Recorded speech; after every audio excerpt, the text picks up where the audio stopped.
Quería empezar por la historia, pero primero me enfrasqué en la sociología porque ansiaba enterarme enseguida de lo máximo posible. Pronto me convencí de que no iría a ninguna parte.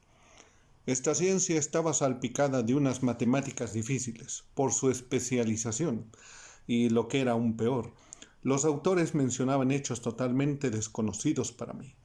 Además, había muchas palabras que no comprendía y tenía que buscar su significado en el diccionario técnico. Así pues, coloqué el segundo optón. Tenía tres de ellos, y no tardé en perder el gusto de la lectura, ya que era un proceso demasiado lento, por lo que, olvidando mis pretensiones, me dediqué a un simple manual de historia. Algo me había picado, dejándome sin una chispa de paciencia. A mí, a quien Olaf llamaba la última encarnación de Buda. En vez de leer por orden, busqué primero un capítulo sobre la betrización. Esta teoría había sido formulada por tres personas, Bennett, Trimaldi y Sájarov. De ahí el nombre. Con asombro leí que eran coetáneos míos y que la habían publicado un año después de nuestro lanzamiento. Como es natural, la oposición fue considerable. Al principio nadie quería tomar en serio este plan. Entonces llegó hasta el foro de la ONU. Durante un tiempo vagó de una comisión a otra y daba la impresión de que acabaría fracasando después de interminables deliberaciones. Pero los trabajos experimentales se desarrollaron con bastante actividad. Se introdujeron mejoras y se realizaron experimentos en masa con animales y más tarde con personas. Primero se sometieron a la intervención los propios investigadores. Trimaldi quedó lisiado temporalmente. Entonces aún no se conocían los peligros que amenazaban a los hombres maduros tras la petrización, y este incidente fatal interrumpió el proceso durante 8 años más. Pero en el año 17 después de cero, esta era mi cronología privada. Cero significaba el lanzamiento del Prometeo.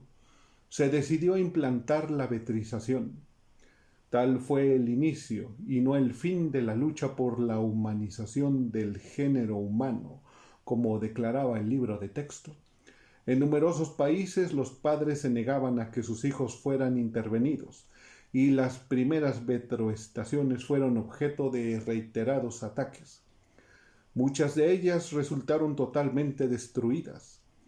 La época de la agitación, represalias, coacción y resistencia duró 20 años. El libro de texto, como era de prever, se refería a ellos en términos muy generales. Me propuse buscar detalles más concretos en los originales, pero sin interrumpir por el momento la lectura. No se produjo un cambio en la actitud de la gente hasta que la primera generación betrizada tuvo descendencia. El manual no decía nada sobre el aspecto biológico de la intervención. En cambio, había varios panegíricos en honor de Bennett, Trimaldi y Sájarov. Alguien propuso empezar la cronología de la nueva era a partir del inicio de la betrización, pero la idea no tuvo éxito. La cronología no cambió, pero los hombres sí. El capítulo se cerraba con patéticas palabras sobre la nueva era del humanismo. Busqué una monografía sobre la betrización escrita por Ulrich. Una vez más, todo eran matemáticas, pero decidí masticarlas hasta el fin. La intervención no se realizaba en el plasma hereditario tal como yo había temido. De ser así, ya no habría sido necesario betrizar a cada generación. Pensé en ello con esperanza. Al menos teóricamente existía una posibilidad de rectificación. Habían actuado, en una temprana fase de la vida, sobre la zona anterior del cerebro en desarrollo con un grupo de enzimas proteolíticas. Los resultados eran contundentes. Una reducción del impulso agresivo del 80 al 88% en comparación con los no betrizados. Eliminación de las relaciones asociativas entre los actos agresivos y el ámbito de sentimientos pasivos. Reducción de las posibilidades de arriesgar la vida personal en un promedio del 87%.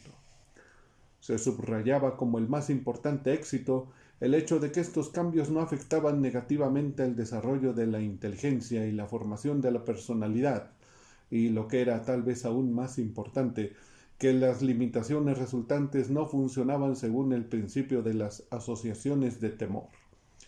En otras palabras, la persona no dejaba de matar porque tuviera miedo del acto en sí. Una forma semejante causaría neurosis y atemorizaría a toda la humanidad. No lo hacía porque no se le podía ocurrir. Me gustó una frase de Ulrich. La vetrización causa la desaparición de la agresividad por falta de impulso, no por prohibición.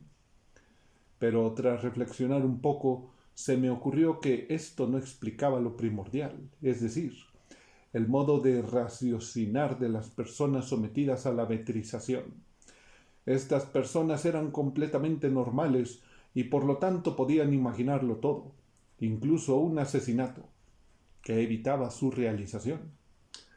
Hasta que oscureció estuve buscando una respuesta a esta pregunta. Como ocurre casi siempre con los problemas científicos, lo que en una reseña o conferencia breve se antoja relativamente claro y sencillo, se fue complicando a medida que iba necesitando explicaciones más concretas. La señal cantarina me llamó para la cena. Pedí que la subieran a mi habitación, pero ni siquiera la probé. Las explicaciones científicas que por fin logré encontrar no eran del todo congruentes. Una repulsión parecida al asco, un estado de máxima aversión que se incrementaba de modo incomprensible para una persona no vetrizada. Lo más interesante eran las declaraciones de los sometidos a estudio que entonces, 80 años atrás, en el Instituto Trimaldi de Roma, se dedicaron a la tarea de abrirse paso a través de las barreras invisibles erigidas en sus cerebros. Esto era lo más singular que había leído en mi vida. Ninguno de ellos pudo atravesarlas, pero el relato de las experiencias que acompañaron tales tentativas era distinto en cada caso. En algunos predominaban las manifestaciones psíquicas, la necesidad de eludir la situación en que se les había colocado. La repetición de las tentativas provocó en este grupo violentos dolores de cabeza y la persistencia de estos dolores fue causa finalmente de una neuritis que pudo curarse con facilidad. En otros dominaban las manifestaciones físicas, jadeos, asma. Esta situación recordaba el miedo, pero ellos no se quejaban de miedo, sino de malestar físico. Según comprobó Pilgrim en sus investigaciones, la ejecución de un asesinato simulado, por ejemplo en una muñeca, fue posible para el 18% de los vetrizados, pero tenían que estar absolutamente seguros de que lo hacían contra un objeto inanimado. La prohibición alcanzó a todos los animales de especies superiores, pero no a los reptiles, anfibios e insectos. Naturalmente, a los vetrizados les faltaba un conocimiento científico de la sistemática zoológica. La prohibición estaba ligada sencillamente al grado de semejanza con la especie humana tal como se entiende en general. La cuestión quedaba zanjada con la explicación de que todo el mundo tomaba al perro por un animal más cercano al hombre que una serpiente. Entonces afirmaban que a un vetrizado solo puede comprenderle introspectivamente otro vetrizado. Dejé estos estudios con sentimientos encontrados. Lo que más me inquietaba era la falta de trabajos críticos, análisis de algún tipo que incluyeran las consecuencias negativas de esta intervención, ya que yo no dudaba un solo momento de que tenía que haberlas. No por falta de respeto y atención hacia los investigadores, sino sencillamente porque la esencia de todos los actos humanos es así. En lo bueno siempre hay algo malo. Un pequeño ensayo sociográfico de Murwik contenía numerosos datos interesantes sobre el movimiento de resistencia contra la vetrización, violento en sus comienzos. El más pertinaz había correspondido a países con una larga tradición de luchas sangrientas, como España y ciertos estados de Hispanoamérica. Por lo demás, las organizaciones ilegales para la lucha contra la vetrización surgieron casi en todo el mundo, especialmente en Sudáfrica, México y ciertas islas tropicales. Utilizaban todos los medios, desde la falsificación de certificados médicos sobre intervenciones realizadas hasta el asesinato de los médicos que llevaban a cabo dichas intervenciones. Cuando hubo pasado el tiempo de la resistencia masiva y los choques violentos, reinó una calma ilusoria. Era ilusoria porque entonces empezó a perfilarse un conflicto entre las generaciones. La juventud betrizada rechazó, al crecer, la mayor parte de los adelantos humanos, las costumbres y usanzas, el arte. Toda la herencia cultural fue revalorada de modo espectacular.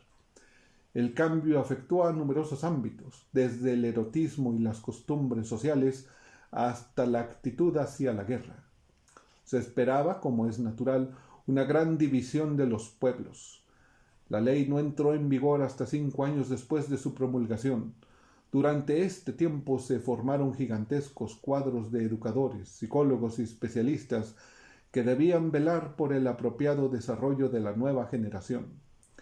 Era necesaria una serie de reformas escolares, cambios de repertorio en los espectáculos, temas de lectura y películas. La betrización, para expresar en pocas palabras el alcance de este enorme cambio, absorbió en los 10 primeros años el 40% de la renta nacional de toda la tierra, debido a sus numerosas y ramificadas consecuencias y necesidades. Fue una época de grandes tragedias. La juventud betrizada se alejó de sus propios progenitores. Ya no compartía sus intereses y aborrecía sus inclinaciones sangrientas.